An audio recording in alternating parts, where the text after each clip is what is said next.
Hey, donc bonjour. Et donc là, je vous ai dit dans la dernière vidéo qu'on allait s'intéresser à la souris. Alors, la souris, ça n'a rien de très compliqué en fait. C'est exactement le même principe et ça se présente exactement de la même manière. Et c'est tellement similaire que je vais faire un copier-coller.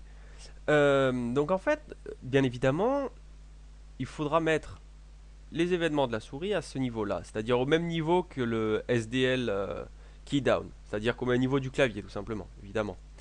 Ok, donc ici en fait, il y a deux événements qui sont bien différents pour la souris. C'est en fait, il y a, comme pour le clavier, il y a le fait que quelqu'un appuie sur une touche, d'accord. Mais il y a aussi le fait que quelqu'un déplace la souris. C'est deux événements bien distincts. C'est pour ça qu'ici je vais mettre deux else if en fait. Le premier, ça sera une détection de clic, tout simplement. Ben, ça c'est très facile, c'est tout simplement mouse button down. Au lieu de key down, c'est tout simplement mouse button down. D'accord. Et ici, euh, ça sera donc le déplacement de la souris. Donc ici, ça sera mouse motion. Donc voilà. Donc vous avez ces deux types d'événements qui peuvent être possibles, toujours identifiés grâce à event.type. Ok. Donc, bien évidemment, exactement pour le même principe, avec le même principe que qu'event type, vous pouvez analyser quel bouton a été utilisé. Alors, je ne ferai pas toutes les descriptions parce que maintenant que vous êtes les maîtres de la documentation, vous n'avez pas besoin de moi pour faire toutes les descriptions, pour vous faire un exemple avec le clic droit, un exemple avec le clic gauche, un exemple avec la molette vers le bas, etc. Je vous invite donc à aller sur internet et consulter la documentation, tout ça, tout ça. Donc, ici, on va donc s'intéresser particulièrement au clic gauche, qui est le plus répandu, et je vais vous montrer un peu comment on peut analyser justement ce qu'il fait. Donc alors, pour la comparaison, il faut utiliser event.button qui contient lui-même button, d'accord. Donc double fois button pour analyser le bouton en question. Et ensuite, vous le comparez. Ici, je vais voir avec pas mouse left, c'est button left, c'est le bouton gauche, d'accord. Si bouton gauche, faire quelque chose. C'est-à-dire comme le clavier. D'abord, vous analysez si une touche a été pressée, et ensuite vous analysez laquelle. Et bien là, c'est pareil. Est-ce que un clic a été effectué? Oui. Ah d'accord. Et c'est quel genre de clic? Ici, c'est clic gauche. Et ici, pour tester, bien évidemment, toujours pareil, je vais mettre un break, tout simplement. C'est-à-dire que si je clique, théoriquement, c'est censé quitter. Alors, c'est catastrophique. Je vais modifier ça. Parce qu'en fait, je vous avais montré ça la vidéo d'avant. Donc, je vais remplacer l'intervalle. Je vais enlever une seconde. Hein. Je vais mettre 20 millisecondes. Voilà. Donc ici, vous avez le programme. Et quand je clique, vous voyez que le programme se ferme. Donc, il arrive bien à rentrer dans cette boucle. Dans ce if.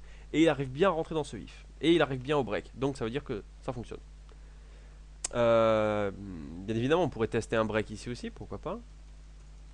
Voir que si la souris se déplace, quitter. Oups. Voilà, j'ai cliqué. J'ai feinté tout le monde. Alors, vous voyez, dès que je rentre dans la fenêtre, il rentre dans mouse motion, donc il fait un break. Ok. Donc, on va enlever ça pour l'instant. Donc, ces deux éléments fonctionnent et nous sommes très très heureux. Maintenant, ce qu'on va faire, c'est on va essayer de faire quelque chose. En fait, on va tout simplement essayer d'afficher en bas à droite, puisque là, on a le temps qui défile. Et que maintenant qu'on est capable de maîtriser le temps, en bas à droite, là, on va en fait afficher les coordonnées. Les coordonnées de la souris. C'est-à-dire, si j'ai ma souris ici, enfin tout en haut à gauche, on voudra qu'il affiche 0,0 par exemple. D'accord. Et ici, 500, 500. Bien évidemment, avec plus de précision. Et qui s'actualisera en même temps que le chronomètre. Ok. Donc, je quitte ça et on va voir. Et donc, on va créer une nouvelle, toujours pareil. Hein. Donc, on va créer une nouvelle surface qui sera très proche du chrono, dans le sens où ça utilisera TTF font. Donc, je vais faire un copier-coller. Hein. Ça s'appellera coordinates, par exemple. Voilà. Font, bon, on peut enlever, on gardera la même fonte, qui sera font test. La couleur, le truc c'est que je l'ai appelé color chrono, donc on peut pas garder la même. Donc la surface s'appellera coordinates. Euh, Time text, ça m'intéresse pas. Si, en fait ça va m'intéresser. Je mets ça en commentaire, je me resservirai tout à l'heure. Donc ici, coordinates, bien évidemment, fond de texte, le contenu, pour l'instant, on va mettre 00 pour tester. Color, toujours pareil, color cohort, c'est ça. Chronoposition, ça sera bien évidemment coordinates position. Et là, toujours pareil, coordinates position, coordinates position. Et là, pour tester, toujours pareil, 00, évidemment. Ici, coordinates et coordinates position. Et je crois qu'on est bon. Bien évidemment, il faut rajouter le blit, tac, et le mettre vers le bas. On va le mettre là, tout simplement. Ok, donc je crois qu'on est bon. Je suis allé un peu vite, mais on est bon. Alors ici, je vais aller, donc je me déplace, je déplace Pac-Man un peu, et vous voyez en haut à gauche 0, 0. Alors déjà, le premier truc qu'on veut faire, c'est... donc déjà, la surface fonctionne. Maintenant, le truc qu'on va vouloir faire, c'est le mettre en bas à droite, d'accord? Bah pour ça, normalement, ça doit choquer personne. C'est tout simplement... D'abord, il faut sélectionner la fenêtre en question. Et ensuite, il faut sélectionner... Si j'utilise X, par exemple, il faut utiliser fenêtre, flèche. Si vous avez la réponse, je pense. D'accord? Donc c'est W. Ok? Auquel vous enlevez la taille de coordinates lui-même, en fait. Coordinates. Et vous récupérez toujours pareil, hein, vous récupérez sa taille. Ok? Sa largeur. Et là, vous récupérez sa hauteur. Ok? Donc H. Voilà. Donc vous récupérez les différents trucs et blabla. Donc on va voir ce que ça donne. Bien évidemment, voilà. Et ici, vous voyez qu'il est bien situé en bas à droite. Super. Bien évidemment, dès qu'on clique, ça quitte. C'est super, c'était bien fait ça. Donc je vais l'enlever. Et donc voilà, on est content. Maintenant, on veut bien évidemment, toujours pareil, c'est comme la dernière fois. On veut pas qu'il y ait affiché chrono ou 00. Nous, on veut que ces éléments changent. Ok. Donc on va faire ça. On va et comme je vous ai dit, ça va être un peu particulier. Donc on va peut-être avoir besoin d'une chaîne de caractères supplémentaire. Ok. Ici donc on va créer une chaîne de caractères qui va s'appeler cohort text par exemple pour garder un peu les mêmes structures. Maintenant ces éléments, ben, on va garder la même structure, c'est-à-dire X après une virgule et après Y. Donc on va récupérer ici ça sera cohort text et on va récupérer donc deux entiers. Et en fait, on va récupérer les valeurs des coordonnées de la souris. C'est-à-dire qu'en fait, alors, en fait, je vais laisser ça ici. Et c'est-à-dire que par défaut, il affichera 0, 0. Et ce que je vais modifier, c'est tout simplement la même chose dans le blit. Alors, attendez. C'est-à-dire que je vais copier-coller ça. Je vais enlever ça. Et ici, je vais mettre coordinates là. C'est-à-dire pareil qu'avant. C'est-à-dire je fais un sprintf pour modifier la valeur de cohort text. Et ensuite, je vais le donner à cohort text, ici, à coordinates. Donc je vais mettre ici cohort text. Donc c'est le même principe qu'on a utilisé avec le chronomètre. D'accord? Et donc en haut, par défaut, il affichera 0, 0. Et dès qu'il est la première fois dans la boucle, il fera quelque chose, d'accord? C'est là où il va commencer à changer de valeur. D'accord? Mais bon, comme il se passe quelques millisecondes, ça n'a pas trop de problème de ce côté-là. Maintenant, comment on pourrait faire? En fait, le sprintf, je vais même faire un truc particulier. En fait, je veux pas changer de valeur à chaque tour. En fait, vous comprenez bien que je veux changer la valeur de cohort text uniquement si quelque chose se produit. S'il y a un déplacement de souris. Même coordinates par exemple. C'est-à-dire qu'en fait, ces éléments-là, vous comprenez bien qu'ils n'auront lieu que... Enfin, moi je veux qu'il n'ait lieu que quand la souris se déplace. Et bien à ce moment-là, vous pouvez utiliser cet élément-là, event type SDL mouse motion, pour y mettre ces éléments-là. C'est-à-dire ici, c'est pas une obligation, bien évidemment, mais vous pouvez très bien le faire. C'est-à-dire qu'ici, je vais mettre changer la valeur de cohort text, et ici, je vais lui donner les valeurs, les nouvelles valeurs des coordonnées de la souris, en fait. Et pour récupérer ces valeurs, bien évidemment, ça vous pouvez pas l'inventer, c'est event.motion et ensuite bah, les coordonnées. C'est-à-dire là je vais mettre x et je vais récupérer la même chose et je vais mettre y.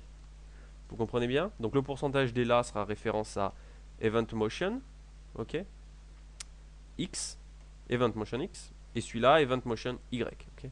Donc x, virgule y. Alors, voilà. Donc là, on est bon. Ah, il y a encore un petit détail, mais bon, vous allez vous en rendre compte.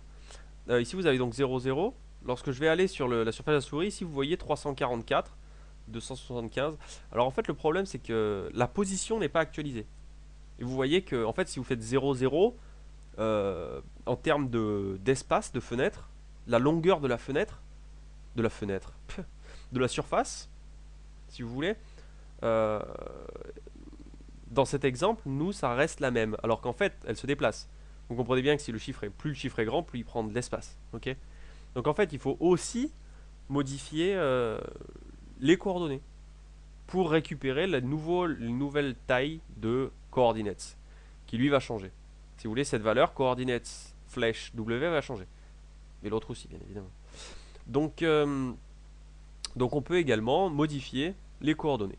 Ici, on va mettre coordinates position x et on va réactualiser tout ça avec les nouveaux éléments. Oui, mais là on devrait être bon. Donc je relance et ici vous avez donc 0, 0 et quand je vais rentrer, vous avez les coordonnées. C'est-à-dire que bien évidemment en haut à gauche là, vous avez 0, 0. Je vais essayer d'avoir 0, 0. Non, c'est impossible. J'ai 0, 1. Bon, et voilà, etc. Et après ici vous avez au maximum que je peux aller 499, 499. Bon. Donc voilà. Donc maintenant on a les coordonnées en bas à droite et on a le chronomètre ici. Et on est plutôt content. Et on peut en même temps se déplacer et faire des choses très très bien.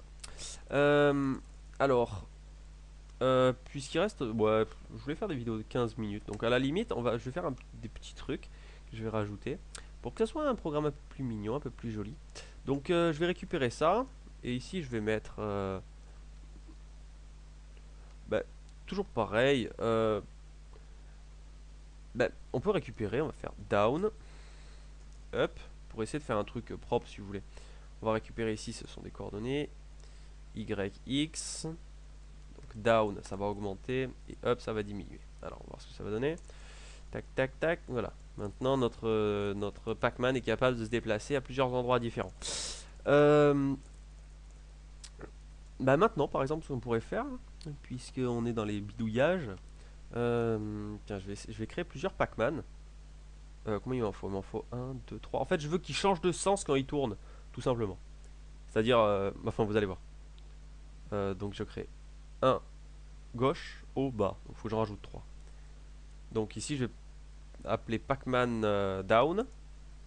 Je vais créer un Pac-Man up. Et un Pac-Man. Qu'est-ce qui me manque? Le standard, il est à droite, left.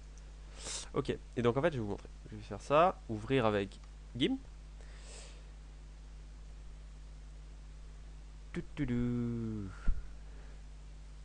Et ici, je vais faire image, transformer, miroir horizontal. Voilà, je vais vous montrer juste avec left. Voilà, donc à partir de là, 6 boutons de left. On va récupérer, il est où Pac-Man? Structure personnage, image load. Je fais copier. Et je vais coller, s'il est left. Alors on va mettre ça, tac tac tac. Voilà, je vais récupérer ça. Et en fait, je vais changer tout simplement la source de l'image suivant du côté où il se tourne. C'est-à-dire qu'ici, ma syntaxe, c'était quoi? C'était grand L left, je crois. Ouais, c'est ça. Down, grand U, P. Et le standard pacman.jpg, c'est quand il est tourné vers la droite. Ouais, c'est ça. Donc en fait, normalement, il devrait être capable de se tourner. C'est-à-dire qu'ici, vous voyez, il va à droite et quand il va à gauche, il change de chance. C'est logique. En fait, il marche pas, il fait pas du moonwalk, quoi. D'accord? Il se tourne tout simplement. Donc ici, vous voyez qu'il se déplace comme ça et après il revient comme ça. Alors on va faire pareil avec vite fait avec les autres, histoire que ce soit joli, qu'on soit fier de ce qu'on fait. Image, transformer. Allez. Non, c'est le up celui-là. C'est le up. Transformer. Non, j'ai réussi à faire deux fois la même chose. Image, transformer. Voilà.